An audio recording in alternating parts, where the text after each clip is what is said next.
You're listening to Pitch Talks, bringing you the game. Hello, and thank you for joining us on Pitch Talks. Today's guest is Claire Downey, Technical Broadcast Manager of Formula E, where today we'll be learning about Claire's journey into broadcasting, how she got into Formula E, and her career advice for those looking to get into motorsports or broadcasting or a similar role. So without further ado, let's get to it. This is Pitch Talks, bringing you the game. Claire, it's a pleasure to have you on Pitch Talks. How are you? And can I just add how jealous I am that you are jetting off to Monaco in a couple of days' time? Hi, thanks for having me. I'm pretty looking forward to going to Monaco on Monday too. It's the first time I've been, but obviously would love to be doing it when COVID's not on. But it should be sweet. Absolutely. So before we come on to Formula E, I just really want to understand where your initial interests sort of started to get you to where you are today. So can you share with us where the initial passion came from? And did you always have the idea that sports broadcasting is where you wanted to be? No, is the simple answer to that. So I've always absolutely loved sport. I mean, you can put me in front of a television watching anything and I will be very happy. Also love going to watch sort of rugby matches and cricket matches and things like that. Played a lot of sports, but never at a very good level. So it's always been in the background. And then I had very supportive parents. So sort of at school, they just said, just do what you enjoy. Don't sort of go down a path that's just like, you have to be a doctor or you have to be a lawyer or something like that. It was fun to do subjects you enjoy, but then that doesn't necessarily give you an idea of what the hell that means for your life.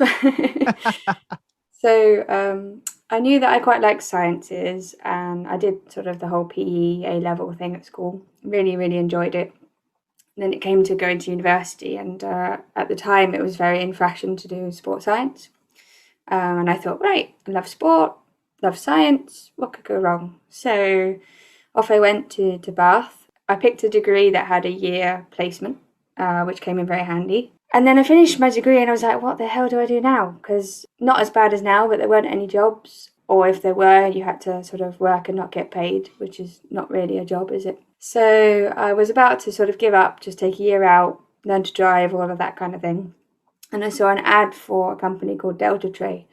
They were starting a grad scheme in sports media for people with no experience who had a passion for sport and an interest in technology. And I thought, bloody hell, that sounds like the ultimate job, really. I applied for it and didn't think any more of it because I thought there's no way in hell I'm getting that. And then I got a call saying, we'd really like you to come to an assessment day, at which point I absolutely panicked because at the time I was still in Bath, all my stuff was in boxes and my hair was bright blue. I went to the assessment and it's all been sports broadcast from there, really. Fantastic. So actually, it's great that you just brought that up about the graduate scheme because I wanted to get your perspective on internships and graduate schemes and other additional education opportunities that are currently available. So as you mentioned, you've completed 2 internships during your time at university, one with Team Bath and another with PGIR supporting the England rugby team. And then, as you just then again said, being the first person to get a place at the Delta Tray Media's graduate scheme. How valuable were these placements in your career in terms of professional development? And would you recommend other professionals embarking on something similar? Yes, I think that there is nothing more valuable than work experience. Showing the willing and understanding of what it's like to have a job, let alone a job in the right sector, is hugely important. Just knowing how to sort of behave in a workplace, it shows that you've been there and done that. And then anything that's allied to a career that you are interested in. So say you want to be an editor in sport or a sports journalist, even having any sort of experience at sort of a local paper or setting up your own blog or setting up your own podcast is a huge tick for anyone looking at your CV. Taking on every opportunity that you can, and volunteering is a fantastic way of doing that because normally you get more responsibility because you're a small team and you've got to really muck in or running your own project. It's huge. So my placements weren't necessarily directly related to broadcasting at all. I mean, yes, when I worked with England Rugby, that was video analysis. So it does show that you have some technical skill, but it's not targeted the same way as looking after a TV production. And likewise, Team Bath was mainly shouting at athletes and taking blood, which is a bit different.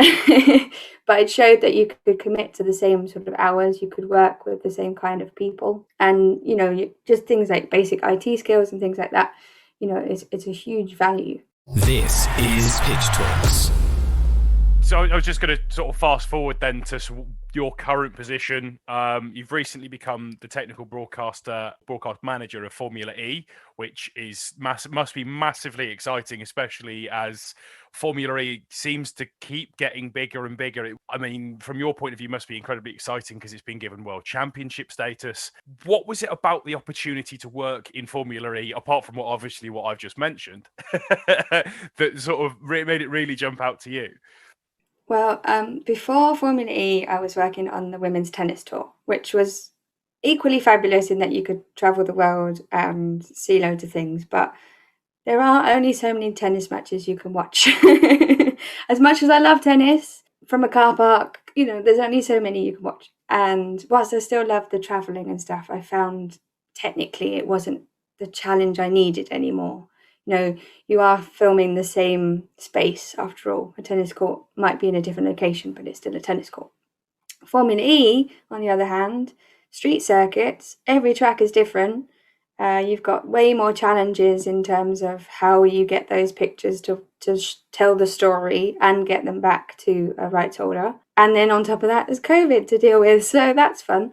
And the season, the races, they move. They're not. We were in Valencia last week, and that was a standard track circuit. They don't do many of those.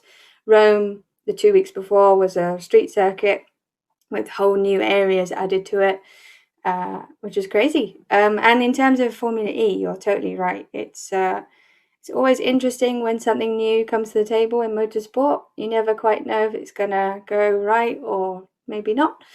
And now it's really at a point where I think it's cemented itself in the FIA calendar. It's really getting a fan base. People are really interested in the story. And with that comes more broadcasters and bigger productions. So why wouldn't you want to work in Formula E? I must say I'm pretty new to the sport itself. Like, I've always followed, a bit of F1 and what have you. But now I'm really, really immersed in the FE story. It'd be good, actually, because you just mentioned there the last week at the time of recording you're in Valencia, and then as we mentioned at the start, you're going to Monaco next week. What is your role looking like at the moment? Again, appreciate that you only started in February of this year, but what sort of roles and responsibility are you having to execute daily in these events? So I work for a company called Aurora Media, and they have the contract to film all of the races and create a program for rights holders. So on site, we're called Formula E TV, just to make it easier for everyone. When we go to site, there's an awful lot of planning involved. I mean, we're trying to reduce the number of people on site, but we take 100+ people to film the races and the pre-race output and the post-race output. We have a whole nother setup back in London, cutting things and making different versions of the same content. I mean, it's huge. So there's myself and my boss, who's the technical director, and we're responsible for everything about that production technically. So where to put the cameras to film the race, how to get the output from those cameras back to the TV compound, how to get power, how to get internet, where are you going to put everyone? Where are those signals going to go back to? Who are they going to? In what format are they going to? And then that's just the planning. So then when you get to site, often the things that you've planned might not have been interpreted quite the way you think they have. And you've got to sort of, problem solving is a huge part of the job. Sort of, okay, so we've lost power. What do we do? Oh, the audio's out of sync with this feed and it's not usable. How do we fix it? Someone's got sick. Can we replace them? Even sort of that kind of level of detail. That sounds like quite a few challenges. Yeah.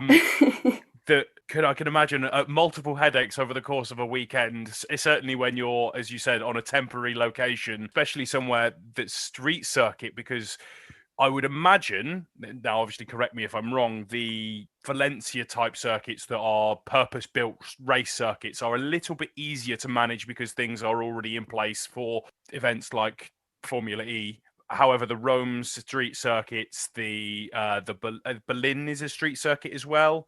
I'm not sure if Berlin is going to be a street circuit or in the airport again, but yes, you're definitely right that traditional circuits are they have other productions, so you're not starting from scratch. Rome is quite a good example because we have a really cool camera provided by a company called CamCat, and it's a wire cam. So it attaches from either two cranes or two buildings, and it's like 800 meters long. I mean, it's huge. They have a team of professional climbers rig this. And in Rome, the only two places to attach it to get the view that we wanted were two listed buildings. Yeah, so trying to literally get it through Parliament, basically, in Italy to try and get this approved. I mean, luckily I didn't have to deal with that. I just help present the technical case. But someone had to sit down and try and get that approved and a permit for it. You know what I mean? Yeah. Is that similar to sort of the spider cams that we see in cricket and football and rugby, but obviously on listed buildings in Formula E?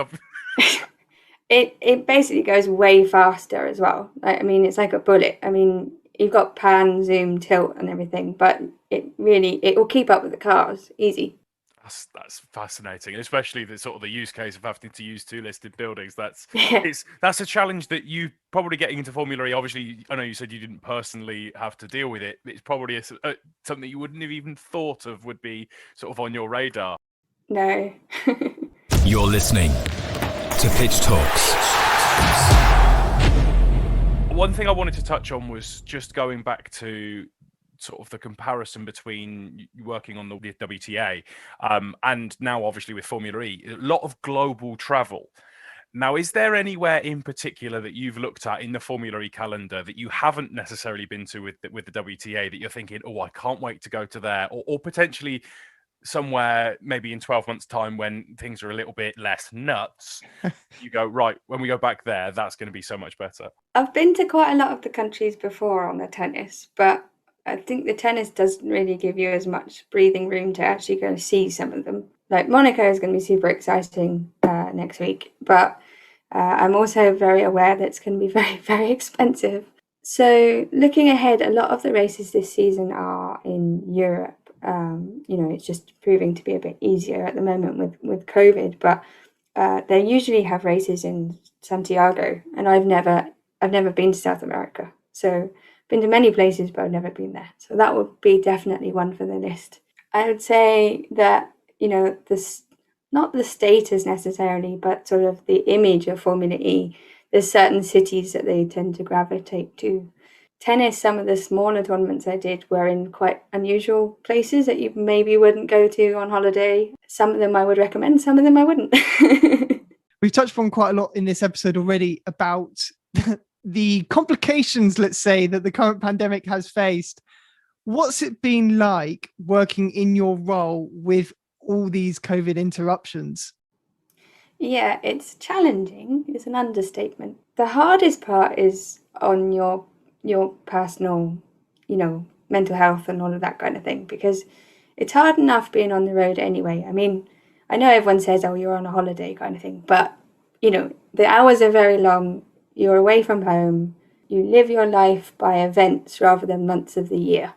You're like, oh, I can't meet so-and-so because I'm somewhere, rather than being like, I'll meet you in like May. That's always been tricky anyway. But then throw into the mix that you can't leave your bubble. I hate the word bubble, but that's what they call them. On site, you're in a bubble and there's literally a boundary marker. You can't go beyond. And then you go straight back to your hotel. And whilst maybe the hotel bar or the hotel restaurant are open, that's all you've got. You can't sort of just go for a walk to clear your head. You can't, have a splinter group and go and see that thing that you really want to see in the city or anything like that. So it's quite hard. And then when you come home, you have to quarantine. It's supposed to be for 10 days in your house, but we get released after 5. So then I get one day where I'm allowed out of my house, and then I fly to the next event at the moment. I mean, it gets better after the next one, but then it starts to feel like a 6-week job rather than 3 little ones kind of thing. And then in terms of like professionally, it has knock-on effects on, like, the calendars had to be released in stages because we didn't know what the situation was going to be in different countries. So the challenge of venues suddenly moving, all the planning that you've done is in the bin, and then you start again. And then there's the dreaded COVID test itself. I mean, we're tested pretty much something like every 2 days. And some of the people doing the tests are just violent, seriously. It's quite stabby. But Formula E are doing a really good job at keeping us safe. It's all tied into your credential and stuff. So if you got a bad test or you didn't turn up for your test, you can't come in. Simple as that. And then I suppose, like, at the beginning of COVID, I was still working on the tennis, and I was furloughed for quite a long time. And that was the longest I'd been at home for 4 years. The longest I'd spent in my house. The longest time I've spent with my boyfriend. I've been with him for 7 years. So that has its own challenges. Did you have to go back out on a first date? It felt like it. I think he was like, "Why are you still here? Can you get out of the house?" So yeah, it made me really think about what I wanted to get out of, personal life and career and all of that kind of thing. And then I took a long time where I didn't feel safe to travel. It was scary out there, and didn't really know what was happening. It took me a while to be like, no, I feel okay to do this now. This is Pitch Talks. Claire, we've covered a lot about your career journey to date, your views on extra educational opportunities, and how the skills learned has found you in a position you are broadcasting Formula E. Now I'd like to come on to discuss some of the future trends that you can anticipate from your exposure that you've had already and the conversations that you're part of. What do you think the future holds for Formula E, from the sponsorship side, the teams, or something, closer to home, the coverage? Well, hopefully a massive expansion. That would be great, especially, when the world starts opening up again. I think a lot more broadcasters are, really starting to tune in and see what a great product it is. I wouldn't necessarily say for the future of Formula E because it's so similar to the rest of the sports, but there is definitely a trend to moving things to remote, trying to reduce the number of people on site, trying to reduce the air miles of those people. And, sort of one thing that's really come out of COVID is remote workflows have got really good in production. I think they've been there a long time, but I think it took this for people to be like, oh, actually, this is stable enough for us to use. We can have people commentating from their kitchens. We can have camera ops, moving a camera on the other side of the world from a studio in London. But whilst that's very impressive technologically speaking, it's also quite unnerving. There's something quite sad about that trend. One of the reasons most of us do the job is because we like working with the people on site and we like being on site. Somehow being in a little windowless room in London isn't quite the same as being trackside. And it's surprising how the more things move remotely, they think there'll be fewer people, but somehow there always seems to be more people involved. So during your career, you've witnessed some of the greatest sporting events around, from the Olympics, the Paralympics, Champions League, Challenge Cups. I could go on because we saw quite an extensive list. However, looking back at them all, what would you say is your greatest moment that you've witnessed or achieved in your roles to date? Oh, that's a really good question. I mean, I've always had a soft spot for sport. So any time I get to go to a massive event like, the Champions League or Formula E race or something, there's still a pinch me moment. And I've always said that the day that I don't get that sort of tingle, it's time to stop doing this job, because there's plenty of other people out there who would kill to be in that position. And you get the adrenaline as well. You get all of the rush of the stress, and yeah, it's great. I don't know which my favourite would be though. Annoyingly, the Olympics in London was the first thing I ever did. And I don't think that will ever get beaten, which is really irritating. An Olympics in your home country, I mean, it doesn't come round very often. Even though I was quite a junior role and the pressure wasn't on as much, just being around and doing anything on the coverage was really, really amazing. There is one that's sort of comes to mind. And it's not necessarily the biggest sports event or anything that I've done. We worked on the first Invictus Games in London, and it was really quite an amazing thing to see all these people who weren't necessarily athletes really doing something inspiring and being involved in the coverage. But also sort of when you finish work, you're sort of having a chat with them and getting to know them and seeing how hard it had been for them to even get to that point. Not necessarily that they had any aspirations to go for Paralympic success or anything, but personally, they've been through hell to get to that point. And yeah, it was really interesting. You're listening to Pitch Talks, bringing you the game. Are there any sporting events out there that you look at and you go, I'd love to go to that one? Or that's on the bucket list. That's one I'd love to work at some point. I know, obviously, sort of echoing your comments about a home Olympic Games, that is about as big as it gets. And I worked down in Weymouth at the sailing event, and it was amazing. But is there anything that you've got on the bucket list that you think I want to do that at one point? Yeah. So I've done quite a bit of rugby stuff, but it's always been at sort of Premiership level or European level. I've never done a Rugby World Cup, and I've never done the Six Nations, and it's really, really annoying because within sight of my bedroom window is Twickenham Stadium, and it's just there. No, I would kill to do a Rugby World Cup or a Six Nations. It's like a carrot at the end of the stick, isn't it? Yeah. Yeah, and I'm an England fan, but my other half's Welsh, so rugby is personal in our house. So that would be amazing, especially if England did well and Wales didn't. So to kind of wrap up what's been a really fantastic episode, we always like to ask our guests what career advice they would give to people looking to pursue a similar career like their own. So for those people perhaps looking to get into motorsport or broadcasting, or considering taking internships or other education, what advice would you give to them right now? Networking is your friend. And I know that sounds really cliche, but unfortunately, of all industries, broadcast is probably the one with still the most kind of nepotism, for want of a better word. It's who you know. And, I've seen people with like fantastic broadcast degrees and loads of experience, but they just haven't been able to fight their way in because they haven't known anyone or they haven't spoken to anyone. That's even worse. So, you have so many tools at your disposal now. LinkedIn it's awkward. No one really likes having to message people they don't know and stuff. But what's the worst that can happen? Someone will just ignore your message. No one's going to be like, oh, how dare you?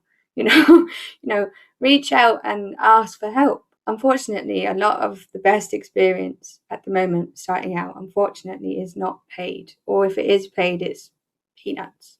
But the good thing about the industry is that once you're in, you're normally staying in unless you choose to leave. And once you're in, the job prospects get better. There's a lot of industries where you sort of stay at one level. Broadcast is not one of those. Good people tend to stick around. Even if it's sort of being a runner, it starts off as just making people tea and coffee and getting their lunch, but you're in the truck, you're seeing what they're doing, you're asking questions, you're seeing, oh, I quite fancy having a go at that. Can you show me how that works, kind of thing. It's about really, having your eyes open, asking questions, finding people who might be able to help you. If there's a course that's even remotely linked to what you're doing, maybe it's free, maybe it's, you want to be a camera op, but you would like to learn about editing, go and teach yourself. There's so many free tools out there. And the other thing is, making sure you've got a good portfolio if you're into a creative role. Really invest time and effort and get loads of people to have a look at it. You might think it's fab, but someone else might be like, oh, you could improve that, have you tried that? And people really let themselves down on cover letters. I have read so many bad cover letters. Just make sure the spelling's right for a start. Seriously, just get the little things right and it all builds up. Don't put so much pressure on yourself. You might really know where you want to be. Good luck to you, because I definitely didn't. But don't sort of say, oh, I want to be there in 5 years or whatever.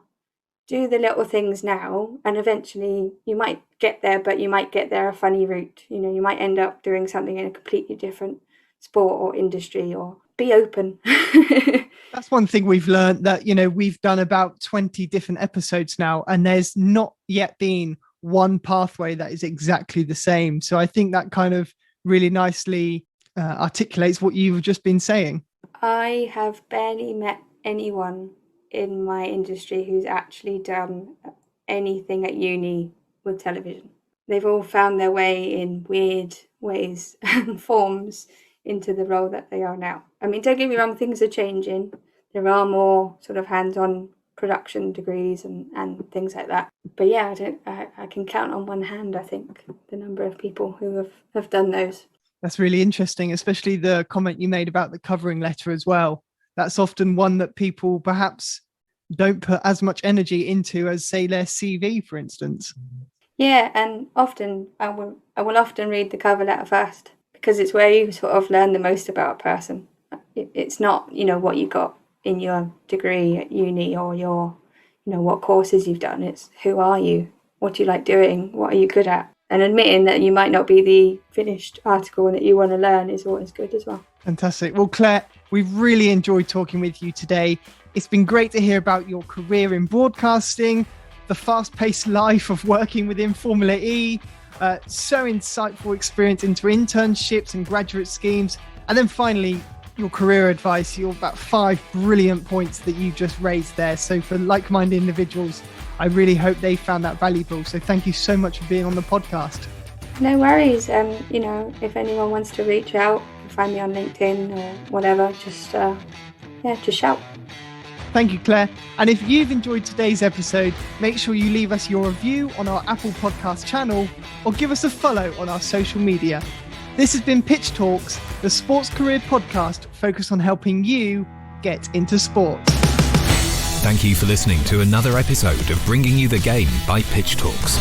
For more information on our latest episodes, careers advice, or to even get involved as a guest, get in touch with the team at mitch@pitch-talks.com or send us a message on any of our social platforms. Thanks for tuning in. Bringing you the game. All Pitch Talk content is copyright protected. Pitch Talks.